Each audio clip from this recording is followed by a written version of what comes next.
All right, so we're diving into some fascinating stuff this time. Yeah, this should be good. We've got Organized Crime Queens, The Secret World of Female Gangsters Oh. by Jerry Bader. And right off the bat, it promises to expose this hidden history of women who were more than just participants in crime. They were actually the leaders calling the shots in the underworld. So we really want to use this as a jumping off point to gain a better understanding of this world, going beyond those typical mobster stories that everyone knows and really focusing on these powerful women who built their own criminal empires. Yeah, I mean, one of the first things that grabs you is how Bader challenges our assumptions about who holds the power in these criminal organizations. He says that throughout history, when women have been really ambitious, they've shown that they are more than capable of, using whatever means necessary to achieve their goals, even violence. And he really focuses on women who weren't just, involved in crime, but who were actually the leaders running these structured and oftentimes really successful criminal groups. So it makes you wonder, why is our understanding of organized crime so male-dominated? Exactly. And Bader points out something I think is really important. He talks about how male mobsters have been glamorized in Hollywood for decades, in movies and books. But their female counterparts are almost always completely unknown. And these were women who commanded serious power, loyalty, and obviously, a lot of money. Bader even goes as far as to say that some of these women might have been running major companies or even countries if things had been different. Yeah, it really puts things into perspective, doesn't it? I mean, in the early 20th century, for example, the opportunities for women with that level of intelligence and ambition were so limited. So Bader's suggesting that a lot of these women, because they couldn't really use their talents in traditional ways, they ended up channeling those skills into the criminal world. So we're going to dive into some really specific examples from the book, right? Right. And I think it'll be fascinating to see what we can learn from these women and their stories. We'll be looking at different eras and continents, from London streets all the way to the world of drug cartels. Yeah. We'll explore the different kinds of empires they built, their day-to-day operations, the unique challenges they faced as women, and what ultimately led to their rise and fall. I think it'll be interesting to look for any common threads that connect them to, what were their motivations? What strategies did they use? And how did society react to them in these positions of power? Yeah, good point. Yeah. So why don't we start in London with the 40 Elephants? This is an all-female gang that operated for a really long time, from the 1700s to the 1950s, but they were really at their peak between World War I and World War II under the leadership of Alice Diamond, a.k.a. Diamond Annie. And what I thought was interesting was that Bader suggests that someone with her ambition and organizational skills could easily be a CEO or even a prime minister in today's world. That's a great point, because in those days, women just didn't have those opportunities.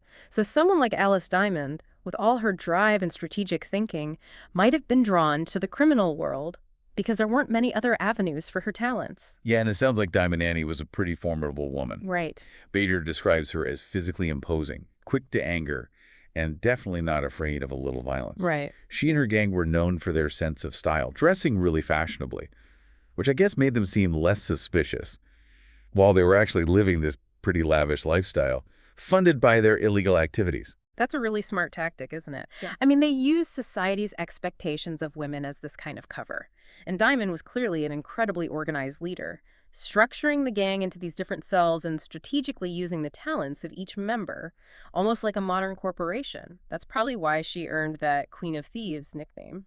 And her second-in-command, Margaret Hughes, or babyface Maggie Hill, specialized in running their blackmail schemes.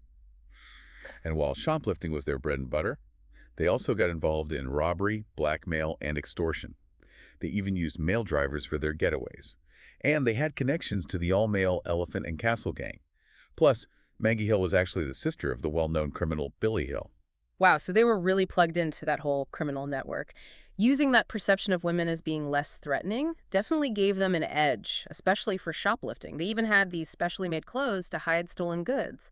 And they would have members work as maids in wealthy homes just to case the place. That's a clever way to infiltrate. Now, the story of Diamond Annie's downfall is a little bit unclear. Oh, really? One version says that it started when one of her gang members fell in love with an outsider, which was against their rules.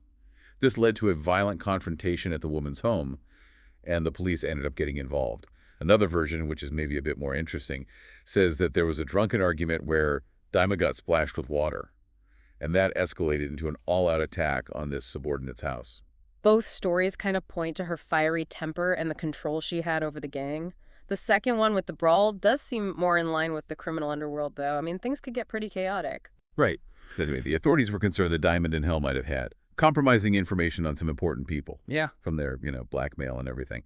But in the end, they were only convicted for the attack on the house, and both received lengthy prison sentences with hard labor. The 40 Elephants never really recovered after that, although they did continue in some form until the 1950s. Diamond lived quietly after her release and died in that decade. But Maggie Hill's story is a lot sadder. She was later arrested for stabbing a policeman, ended up working as a maid for a prostitute, and even became an informant for the police. And it's believed that she died by suicide in the 1970s. That is a rough ending. You know, it shows you that even at the top, a life of crime is incredibly risky and unstable. And for women especially, once they lost their position, they didn't have much support and faced some pretty tough choices. Yeah, that's a good point. So let's move on to post-World War I, Sydney, Australia. Bader takes us into the heart of the Prohibition era there. But the scene wasn't just run by men. It was actually dominated by two powerful women who were constantly fighting for control, Kate Lee and Tilly Devine, and similar to Diamond Annie. These women really went against what society expected of them.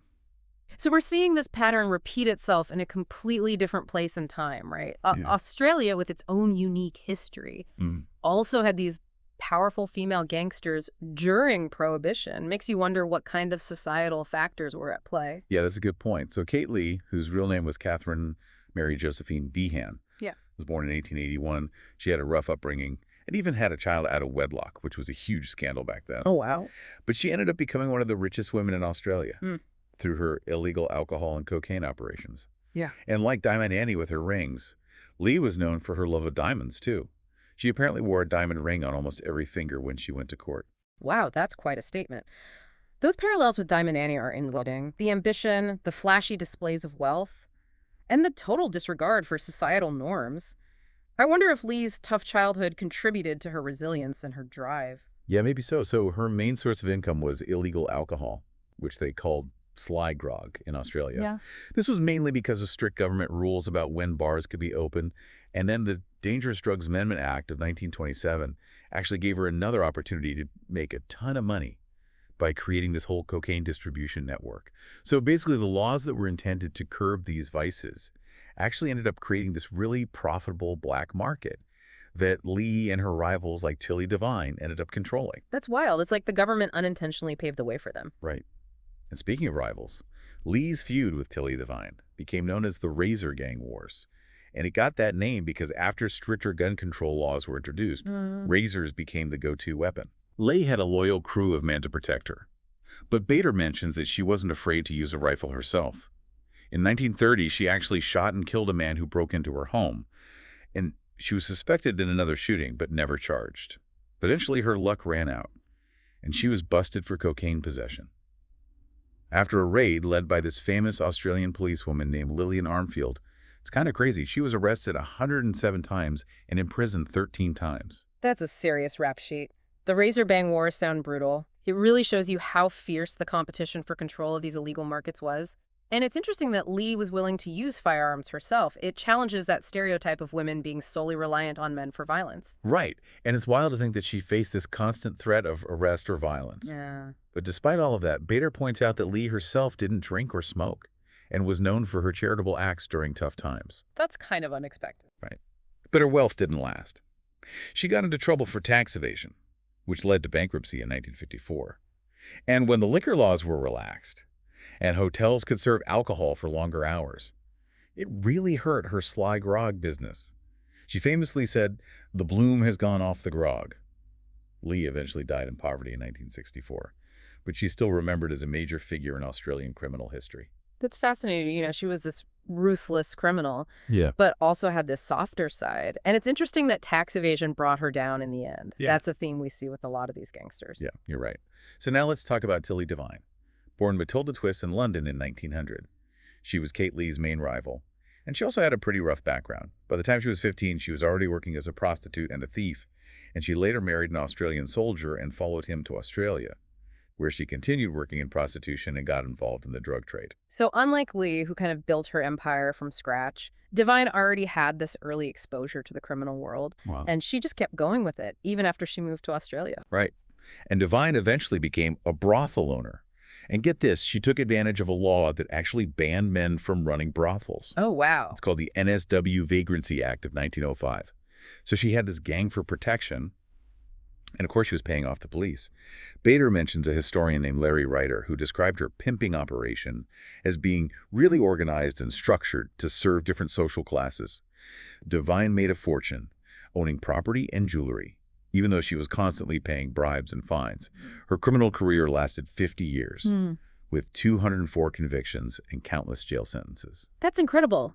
Divine was no dummy. She knew how to work the system to her advantage, and her long career and all those convictions really show you how tough she was and how persistent the police were. For sure. And her husband, Jim Divine, was another piece of work. He was a violent alcoholic, involved in everything from extortion to drug dealing and even murder, though he often managed to escape conviction.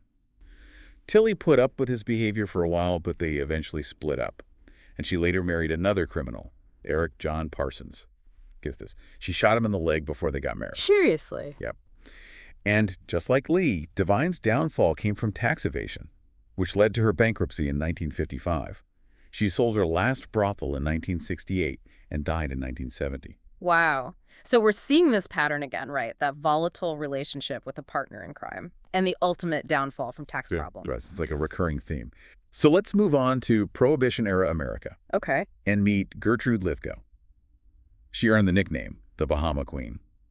And unlike some of the other women we've discussed who were known for violence, Lithgow is described as being sophisticated and really sharp in business. So this is a different type of female crime boss, right? It's not all about brute force. Lithgow sounds like she was more about strategy and business savvy. Exactly. So she was born in Ohio.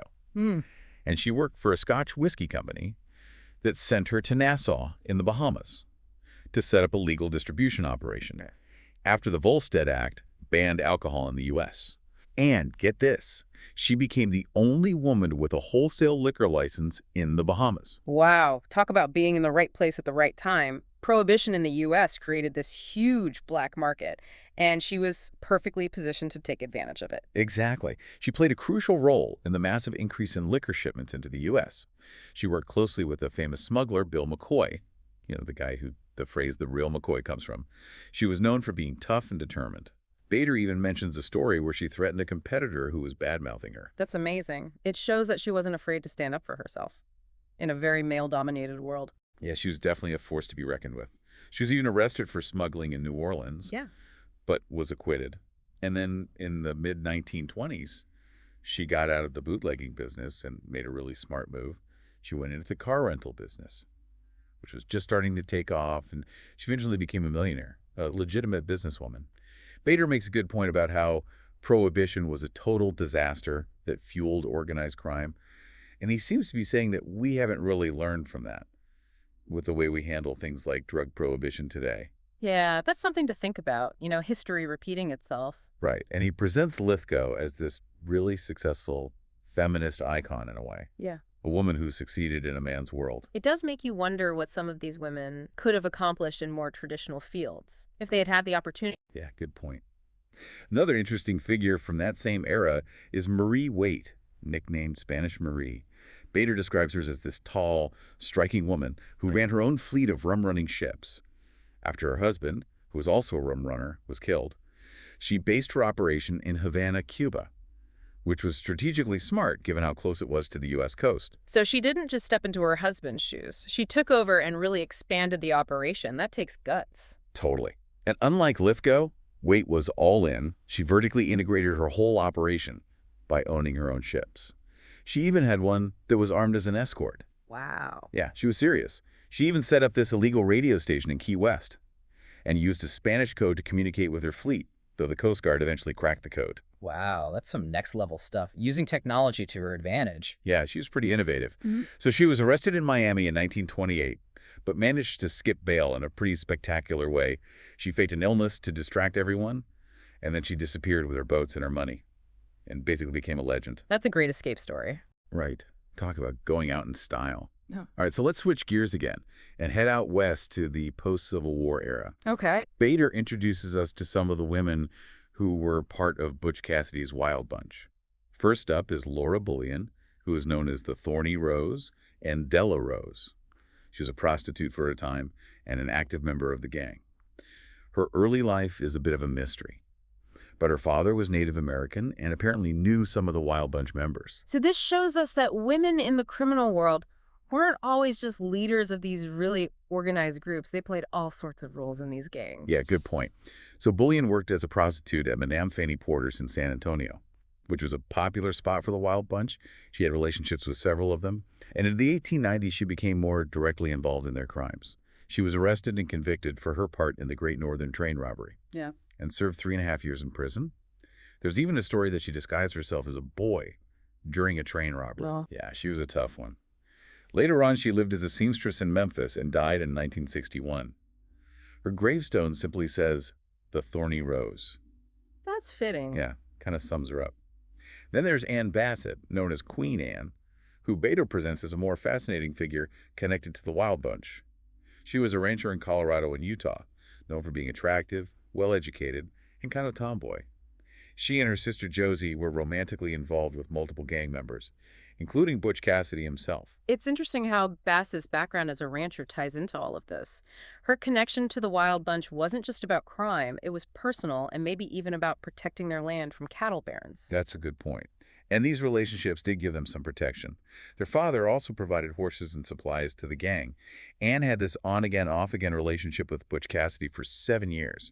And after he disappeared, she married twice and lived until 1956. So there's this kind of mutually beneficial relationship between them. Right. And here's where things get really interesting. There's this long-standing theory that Ann Bassett and the Sundance Kid's girlfriend, Etta Place, were actually the same person. Whoa, real? Yeah, Etta Place vanished around 1909.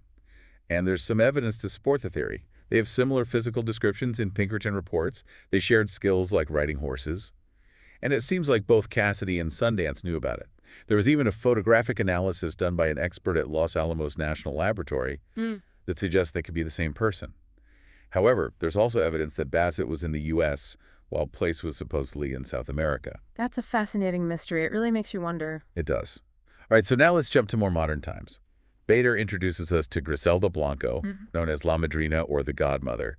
She's considered one of the most violent female gangsters ever. I've heard of her. Wasn't she called the Queen of Cocaine, too? Yeah, and the Black Widow, because she would have her husbands killed. Blanco is believed to be responsible for a crazy number of deaths, starting at age 11, and an estimated 250 by the time she was killed in 2012. She even personally murdered her husband, Alberto Bravo, and 6 of his bodyguards. Oh my gosh. By 40, she was reportedly moving 300 kilos of cocaine a month, bringing in around $80 million.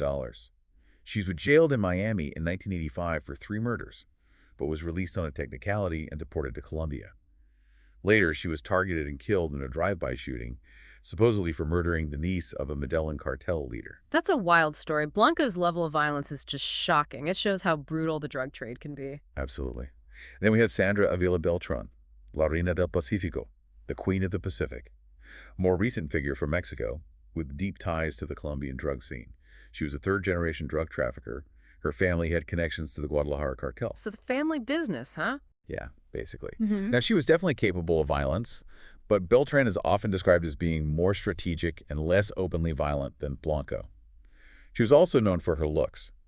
Bader even says that she was getting Botox injections while she was in prison. Wow, really? Yeah, she's a legend in Mexico. They even wrote songs and a soap opera about her.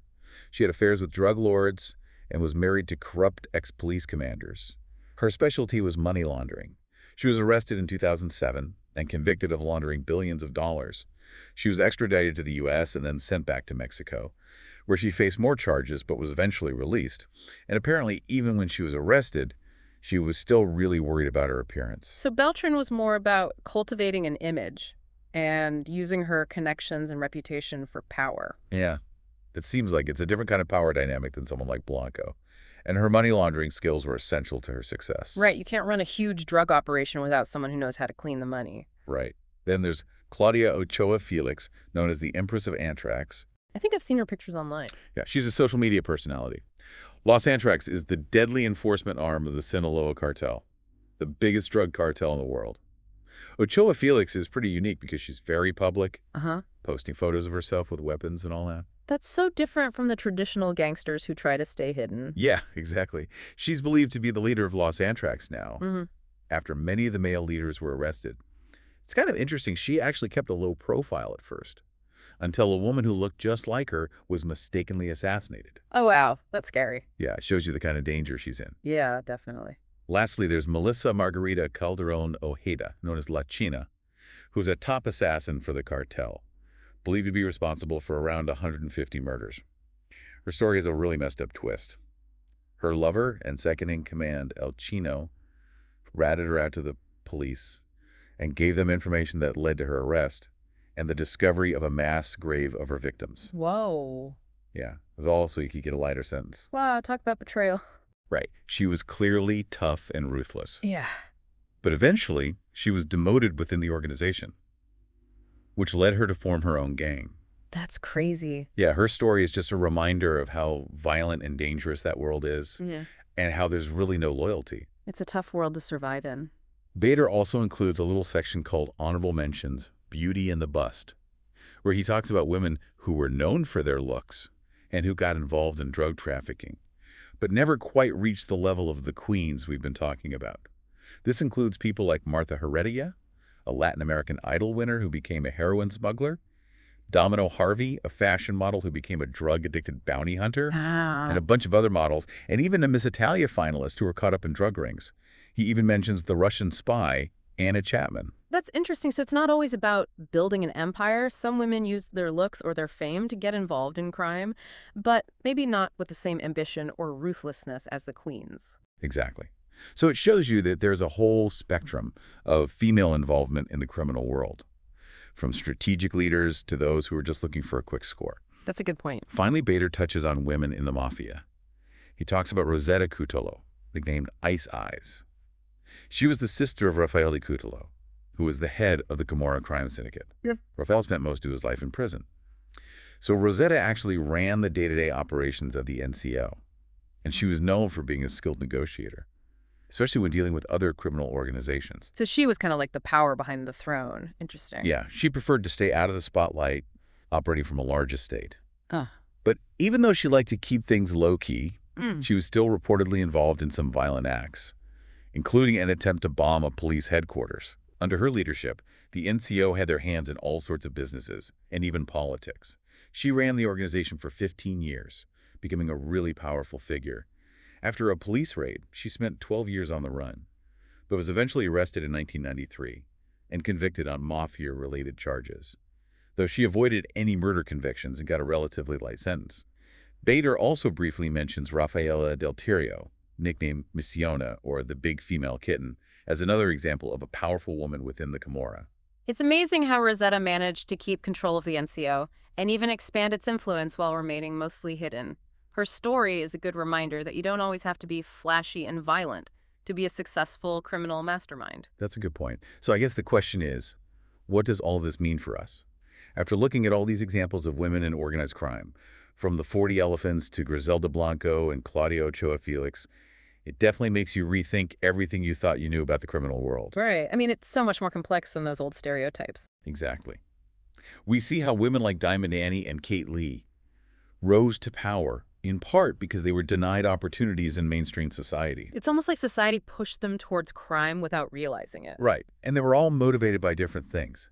Ambition, a lack of opportunity, the desire for wealth and control.